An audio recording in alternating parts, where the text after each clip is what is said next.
Hello my dear ones, how are you? Welcome back to my channel. प्यारे बच्चों, आज हम आपकी हिंदी पुस्तक खुलते पंख का पाठ 7 सासी सलोनी पढ़ेंगे। प्यारे बच्चों, सासी सलोनी यह इस पाठ का नाम है। सासी का अर्थ होता है हिम्मत वाली और सलोनी एक लड़की का नाम है जिसके बारे में हम इस कहानी में पढ़ेंगे। प्यारे बच्चों, क्या आपने कभी भूत देखा है? क्या भूत जैसी कोई चीज़ देखी है आपने? शायद नहीं देखी हो, क्योंकि भूत जैसी कोई चीज़ इस दुनिया में है ही नहीं। किसी बात पर विश्वास करने से पहले जांच परख लेना चाहिए। आओ, एक ऐसी साहसी लड़की की कहानी पढ़ें जिसने हिम्मत दिखाकर गांव वालों के मन से भूत का डर निकाल दिया। तो चलिए बच्चों, कहानी पढ़ते हैं। जंगल के पास वाले गांव में सलोनी अपनी माँ के साथ रहती थी। सलोनी की माँ मिट्टी के बर्तन और मूर्तियाँ बनाती थी। स्कूल से लौटकर सलोनी भी अपनी माँ की सहायता करती थी। उसे मूर्तियों को रंगने में बड़ा आनंद आता था। प्यारे बच्चों, यहाँ पर आनंद का अर्थ है खुशी या प्रसन्नता। सप्ताह में एक दिन सलोनी की माँ मूर्तियाँ लेकर शहर जाती थी। गांव में अधिकतर कारीगर और दस्तकार रहते थे। बच्चों, दस्तकार का अर्थ है हाथ से काम करने वाले। उनका शहर आना जाना लगा रहता था। वे सभी जंगल के रास्ते ही जाते थे, क्योंकि जंगल के रास्ते से शहर पहुंचने में बहुत कम समय लगता था। एक दिन रात के समय अचानक जंगल की ओर से घंटा बजने की आवाज आने लगी। गांव वाले नींद से उठकर बैठ गए। सब हैरान थे कि जंगल में घंटा कौन बजा रहा है। किसी को कुछ ना समझ ना आया।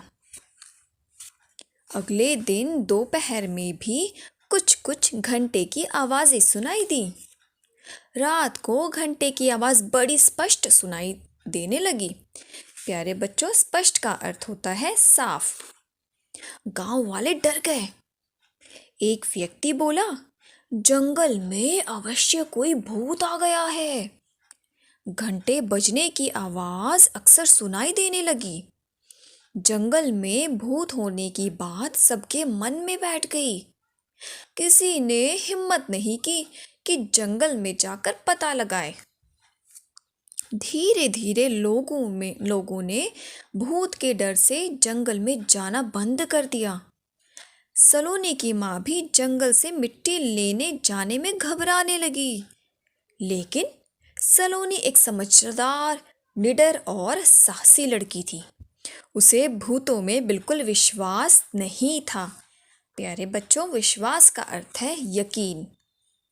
उसने गांव वालों को समझाया कि भूत वूत कुछ नहीं होते, लेकिन किसी ने उसकी बातों पर ध्यान नहीं दिया। जंगल के बाहर से चक्कर लगाकर शहर जाने में गांव वालों को कठिनाई होने लगी। प्यारे बच्चों, कठिनाई का अर्थ होता है मुश्किल।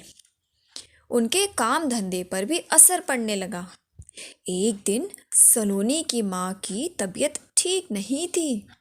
सलोनी ने कहा, माँ, आज मैं मूर्तियाँ लेकर शहर चली जाती हूँ। माँ ने रोकने की कोशिश की, पर सलोनी ना मानी। उसने मन ही मन जंगल के रास्ते से ही शहर जाने की ठान ली थी।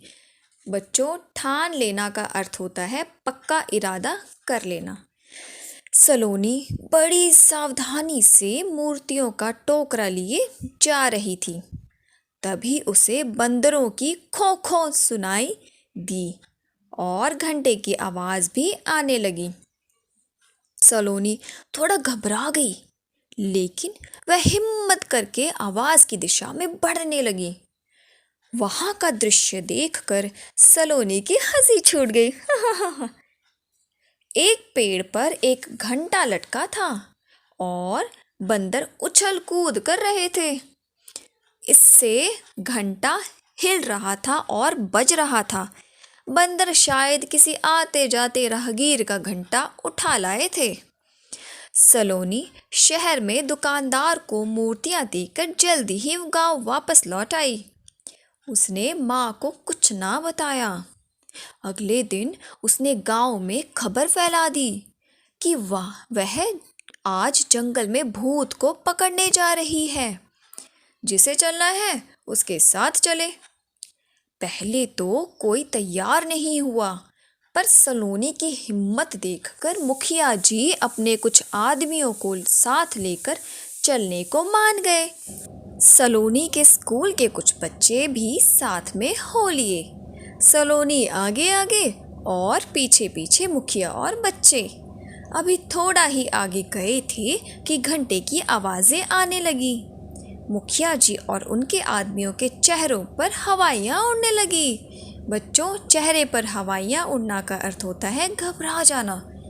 पर सलोनी निडर आगे बढ़ती गई। बच्चे शोर मचाने लगे, सलोनी कहाँ है भूत? अभी दिखाती हूँ, सलोनी ने कहा। पेड़ की ओर इशारा करते हुए सलोनी बोली, वह देखो कितने सारे भूत। अरे ये तो बंदर है, कहकर बच्चे हंसने लगे। ही। मुखिया जी, वह देखिए पेड़ पर लटका घंटे वाला भूत, सलोनी ने पलटकर कहा। मुखिया जी ने सामने का नज़ारा देखा तो उन्हें बात समझते देर न लगी। वे भी खिलखिलाकर हंस पड़े, हा हा हा हा। मुखिया जी के आदमी भी हंसने लगे, हा हा हा। वे बोले, यह तो घंटे वाला भूत नहीं बल्कि हंसाने वाला भूत निकला। तो प्यारे बच्चों, उम्मीद करती हूँ आपको यह कहानी बहुत अच्छी लगी।